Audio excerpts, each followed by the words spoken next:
Jornal da Justiça. Segunda turma do Supremo nega 54 recursos ligados à delação da Odebrecht. E você vai ver também. Mantida a prisão preventiva de Andréa Neves, irmã do senador afastado Aécio Neves. Superior Tribunal de Justiça rejeita pedido para anular julgamento do ex-deputado federal Marcos Donadon. Golpistas criam sites falsos para ter acesso às informações que permitam sacar saldo do FGTS inativo. Essas e outras notícias agora no Jornal da Justiça.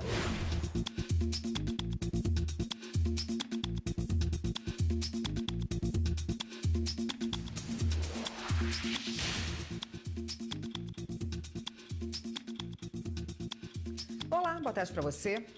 A equipe da Polícia Federal está de prontidão para transferir o ex-deputado Rodrigo Rocha Loures para a carceragem da Polícia Federal em Brasília. O ministro Edson Fachin, do Supremo Tribunal Federal, autorizou a transferência dele para garantir a integridade física. A decisão está nos autos da ação cautelar e atendeu a um pedido de defesa, que alegava a existência de ameaças diretas e indiretas, indicando risco de vida caso Rocha Loures não fosse transferido do complexo penitenciário da Papuda. Segundo o ministro Edson Fachin, ainda que os fatos narrados não estejam embasados em elementos probatórios, são graves o suficiente para que se tomem as providências. Por essa razão, determinou a remessa dos autos ao Ministério Público Federal para a manifestação e autorizou a transferência.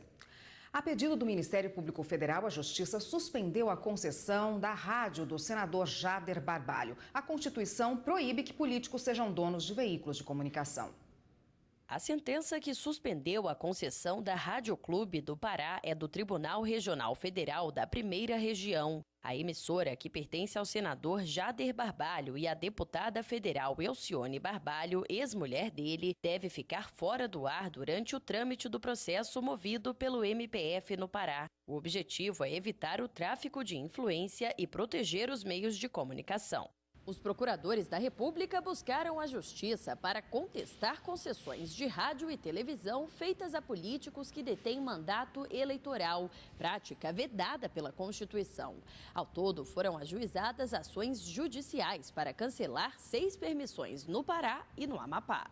Para o Ministério Público Federal, a situação revela um claro conflito de interesses, já que cabe ao Congresso Nacional apreciar as concessões e renovações de licenças de rádio e TV, além de fiscalizar o serviço. Há casos, inclusive, de parlamentares que já participaram de votações para aprovar licenças e renovações de suas próprias emissoras.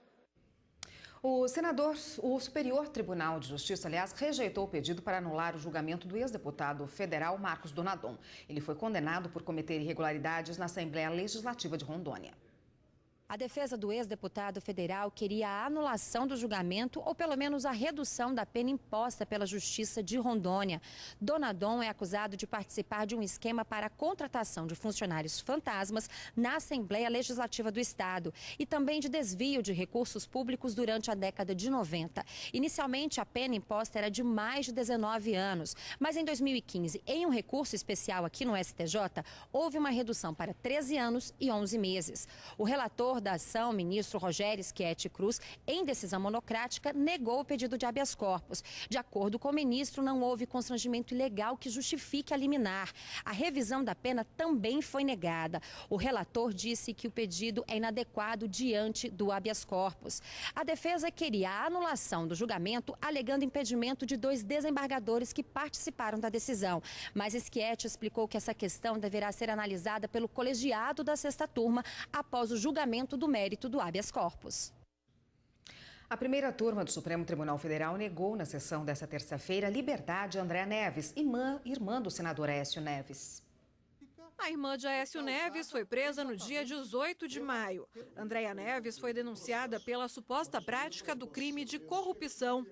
Ela é acusada de ter pedido ao empresário Joesley Batista, dono da JBS, 2 milhões de reais para pagar um advogado para defender o irmão no âmbito da Operação Lava Jato. A defesa alegou que não há necessidade de se manter a prisão preventiva e que Andréa Neves foi ao encontro de Joesley para vender um apartamento. Andréa Neves diz que foi ao encontro de Joesley Batista para lhe oferecer um apartamento de sua mãe, que que é uma cobertura no bairro de São Conrado, no Rio de Janeiro. Nós apresentamos na ação cautelar uma avaliação desse imóvel e ela informou que ofereceu o mesmo imóvel a 3 outros empresários antes de fazer a oferta ao senhor Joesley. A maioria dos ministros da primeira turma entendeu que a prisão da irmã de Aécio Neves deve ser mantida por existir risco do cometimento de novos crimes. Os diálogos transcritos demonstram que Andréia pediu os 2 milhões para o irmão e ouviu de Joesley Batista que aquela operação daria errado caso não mascarassem o recebimento do dinheiro, como fizeram na campanha de 2014. Tudo a revelar a habitualidade com que a hora requerente operava. Ao menos por hora, não é o caso de reverter a prisão preventiva decretada contra a senhora Andréia. O delito a ela imputado, a meu juízo, não exaure o escopo investigativo em que envolvida. Tampouco interfere objetiva ou objetivamente nos fundamentos da sua prisão preventiva. Quando analiso que ele destaca que a prisão preventiva foi decretada em 17 de maio e que ainda não é possível afastar o risco de destruição de provas exatamente com base nesses fatos concretos, eu prefiro atuar com a prudência, me reservando o direito de reexaminar a soltura da paciente num momento que me parecer mais oportuno. Ainda durante a sessão, os ministros da primeira turma absolveram o deputado Alfredo Nascimento. Ele era acusado pelo crime de falsidade ideológica. De acordo com o Ministério Público, Alfredo Nascimento, quando candidato a senador, teria omitido gastos da prestação de contas de campanha. Mas a defesa comprovou que ele desconhecia a existência desses gastos e, por isso, não os declarou. A segunda turma do STF manteve a prisão preventiva de um traficante preso na Operação Sussuarana, entre a fronteira do Brasil com a Bolívia, em 2014. Na tribuna, a defesa alegou que o réu é primário, reclamou da demora no trâmite do processo e defendeu que a prisão preventiva, neste caso, fere o direito de recorrer em liberdade. O relator, ministro Gilmar Mendes, analisou que a prisão preventiva é necessária porque há indícios que o réu tem contato com grandes traficantes da região, que faz fronteira entre Brasil e Bolívia. O ministro considerou ainda a demora no trâmite do processo e votou pela manutenção da prisão preventiva com a determinação que o caso seja julgado em segunda instância no prazo máximo de 4 sessões seguintes. Contado da data da comunicação deste julgamento, salvo ulteriores intercorrências. Voto seguido por todos os ministros da segunda turma. E a segunda turma do Supremo também negou 54 recursos ligados à delação da Odebrecht. A repórter Evne Araújo tem os detalhes para a gente. Boa tarde, Evne. Boa tarde, Érica. Foram rejeitados os pedidos de delatores que questionavam a divulgação de depoimentos em vídeo e também de investigados que questionaram a abertura de inquéritos baseados nas colaborações premiadas de executivos e ex-executivos da Odebrecht. Todos os ministros da segunda turma acompanharam o voto do relator, o ministro Edson Fachin. Só o Supremo Tribunal Federal abriu 76 inquéritos contra políticos baseados nessas delações da Odebrecht. E 72 casos foi suspenso o sigilo pelo ministro Edson Fachin. Ao todo, 97 pessoas estão sendo investigadas por esse esquema de corrupção, Érica. Obrigada, Evne. E você vai ver no próximo bloco do Jornal da Justiça. TST suspende liminarmente o leilão do Hospital Espanhol de Salvador, marcado para o próximo mês. A gente volta já já.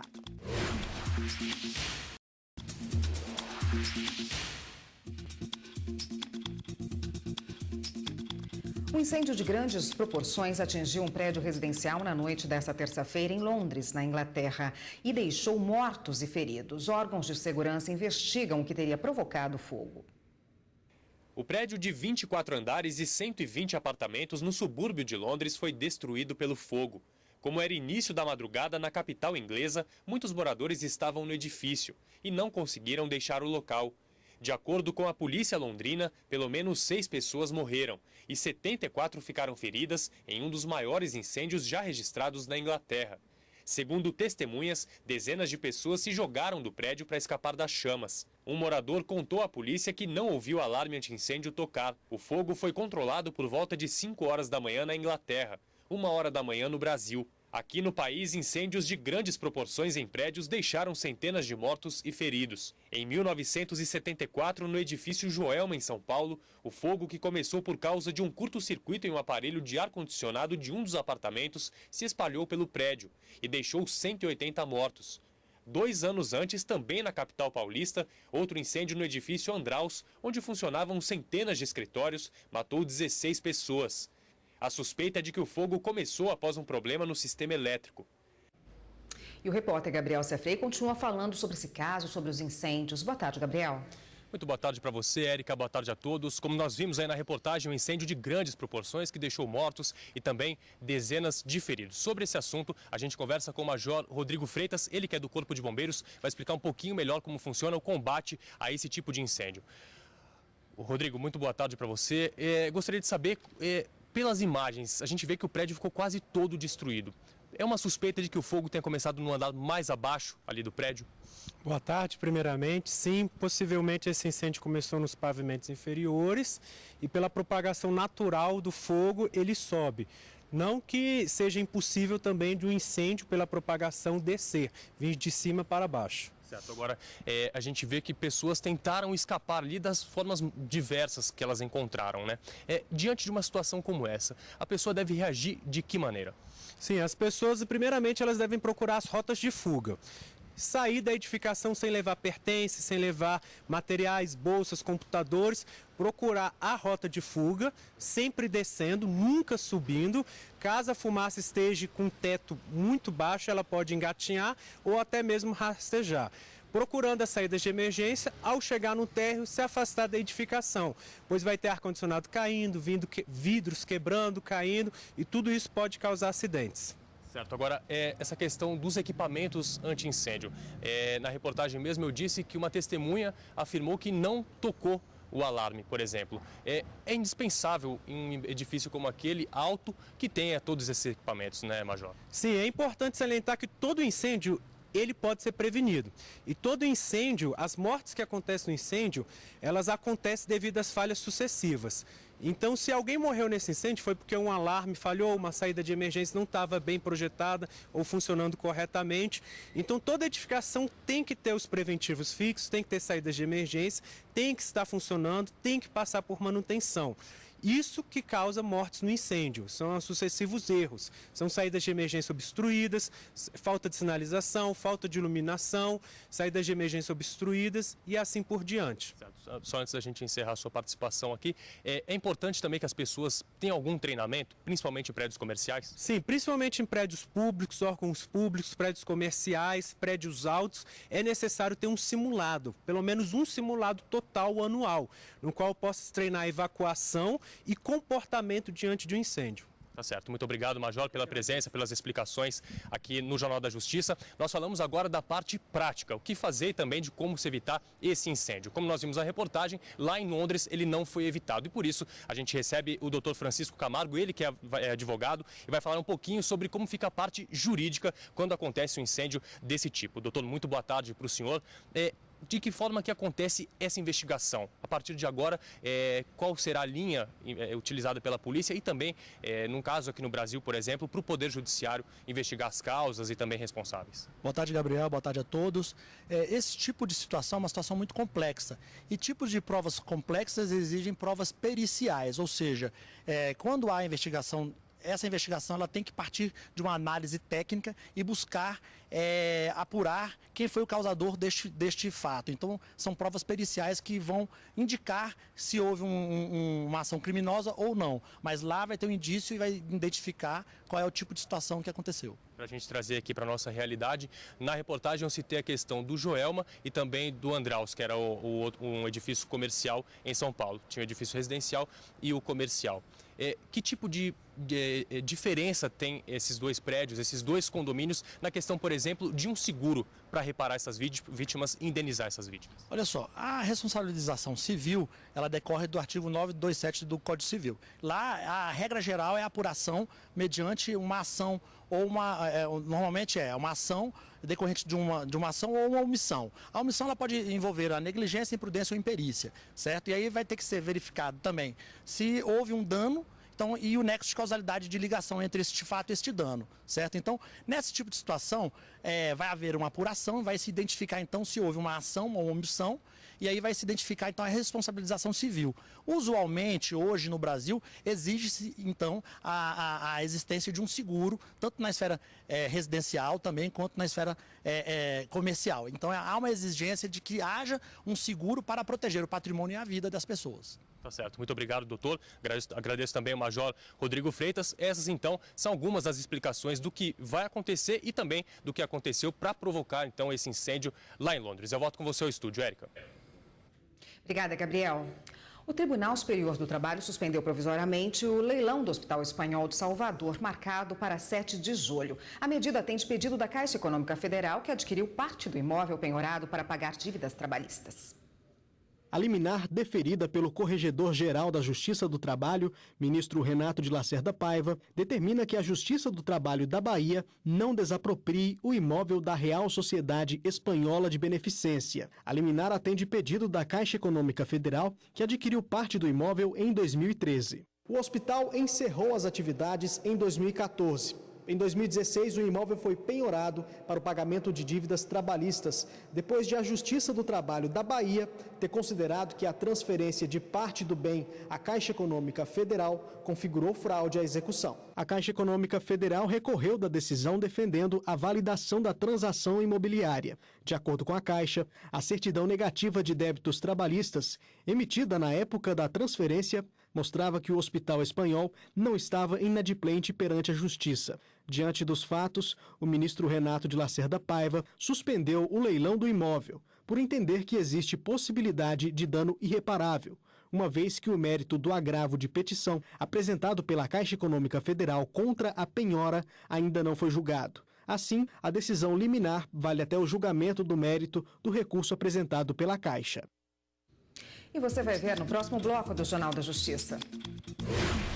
Golpistas criam sites falsos para ter acesso às informações que permitam sacar saldo do FGTS inativo. Voltamos em instantes.